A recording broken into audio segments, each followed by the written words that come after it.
Mga kapatid, basahin po natin ang Deuteronomy chapter 29 verse 1 up to 29. Ito ang mga salita ng tipan na inuutos ng Panginoon kay Moises sa gawin sa mga anak ni Israel sa lupain ng Moab. Bukod sa tipang kanyang ginawa sa kanila sa Horeb, at tinawag ni Moises ang buong Israel at sinabi sa kanila, inyong nakita yaong lahat na ginawa ng Panginoon sa harap ng inyong mga mata sa lupain ng Ehipto, kay Farao at sa lahat ng kanyang lingkod at sa kanyang buong lupain. Ang mga dakilang tukso na nakita ng inyong mga mata, ang mga tanda at yaong mga dakilang kababalaghan. Ngunit hindi kayo binigyan ng Panginoon ng pusong ikakikilala at ng mga matang ikakikita at ng mga pakinig na ikaririnig hanggang sa araw na ito. At aking pinatnubayan kayong 40 taon sa ilang. Ang inyong mga damit ay hindi na luma sa inyo. At ang iyong panyapak ay hindi na luma sa iyong paa. Hindi kayo kumain ng tinapay, no uminom ng alak o inuming na kalalasing upang inyong makilala na ako ang Panginoon ninyong Diyos.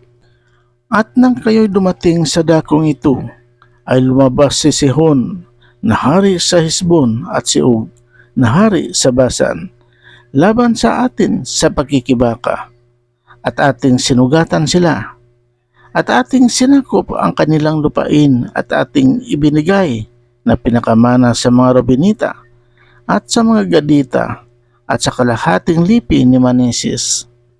Ganapin nga ninyo ang mga salitang ng tipang ito at inyong gawin upang kayo'y guminhawa sa lahat ng inyong ginagawa. Kayo'y tumatayong lahat sa araw na ito sa harap ng Panginoon ninyong Diyos. Ang inyong mga pangulo, ang inyong mga lipi, ang inyong mga matanda at ang inyong mga puno sa makatuwid, bagay lahat ng mga lalaki sa Israel. Ang inyong mga bata, ang inyong mga asawa, at ang iyong taga-ibang lupa na nasa gitna ng iyong mga kampamento mula sa iyong mga ngahoy hanggang sa iyong mananalok, upang ikaw ay pumasok sa tipan ng Panginoon mong Diyos at sa kanyang sumpa na ginagawa sa iyo ng Panginoon mong Diyos sa araw na ito, upang kanyang itatag ka sa araw na ito na isang bayan, at upang siya maging iyong Diyos, na gaya ng kanyang sinalita sa iyo, at gaya ng kanyang isinumpa sa iyong mga magulang, kay Abraham, kay Isaac, at kay Jacob.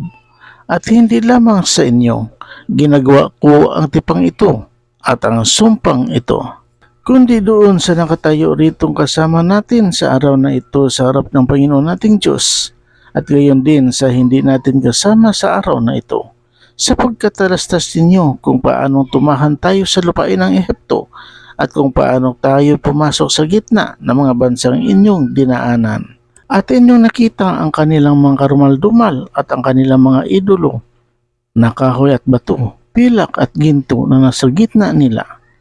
Baka magkaroon sa gitna ninyo ng lalaki o babae o angkan o lipi ng puso yung humiwalay sa araw na ito sa Panginoon nating Diyos, na yumaong maglingkod sa mga Diyos ng mga bansang yaon.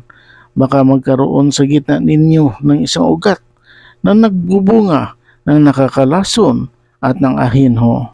At mangyari na pagkakanyang narinig ang mga salita ng sumpang ito, na kanyang basbasan ang kanyang sarili sa kanyang puso, na magsabi, ako'y magkakaroon ng kapayapaan, bagaman ako'y lumalakad sa pagmamatigas ng aking puso upang ilakip ang paglalasing sa kauhawan, ay hindi siya patatawarin ng Panginoon, kundi ang galit nga ng Panginoon at ang kanyang paninibugho ay mag-uusok laban sa taong yaon.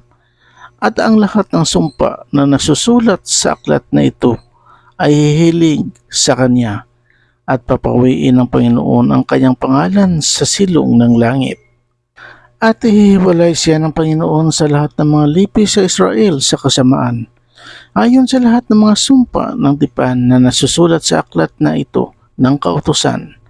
At ang mga lahing darating ang inyong mga anak na nagsisibangon pagkamatay ninyo, at ang taga-ibang bayan na nagmumula sa malayong lupain, ay magsasabi pagka nakita nila ang mga salot ng lupain yaon at ang sakit na inilagay ng Panginoon na pinagkasakit at ang buong lupain yaon ay asupri at asin at sunog na hindi nahasikan at walang ibubungan ni walang tumutubong damo na gaya nangyari sa pagkagiba na Sodoma at Gomora at Adma at Sibuem na giniba ng Panginoon sa kanyang kagalitan at sa kanyang maningas na pag-iinit.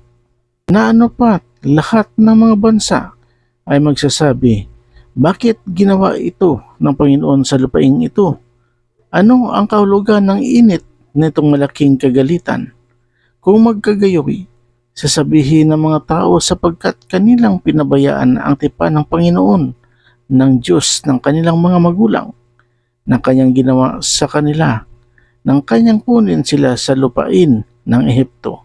At sila yumaon at naglingkod sa ibang mga Diyos at sinamba nila ng mga Diyos na hindi nila nakilala at hindi niya ibinigay sa kanila. Kaya't ang galit ng Panginoon ay nag-aalab laban sa lupain ito upang dalhin sa kanya ang buong sumpa na nasusulat sa aklat na ito.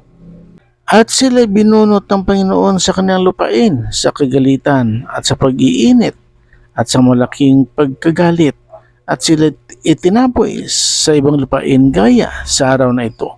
Ang mga bagay na lihim ay nauukol sa Panginoon nating Diyos, ngunit ang mga bagay na hayag ay nauukol sa atin at sa ating mga anak magpakailanman upang ating magawa ang lahat ng mga salita ng kautosang ito.